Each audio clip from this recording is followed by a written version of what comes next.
सालहपट में क़दीमी दरगाह जे रोड ते गंदगी जा ढेर लॻी विया, पर इंतज़ामिया को बि क़दम न खयो।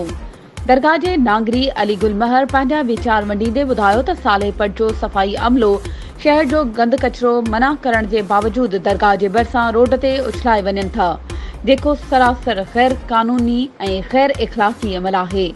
हुन इहा बि शिकायत कई त इन कचरे ऐं मुअल कुतनि जी बदबू जे करे दरगाह ते आयल ज़ाइरीन सुकून सां वेही त छा पर नंगर बि नथा करे सघनि। हुन लाॻापियल इंतज़ामिया खां मुतालबो कयो त दरगाह जे तक़दुस खे बरक़रार रखंदे जल्द खां जल्द सफ़ाई कराई वञे।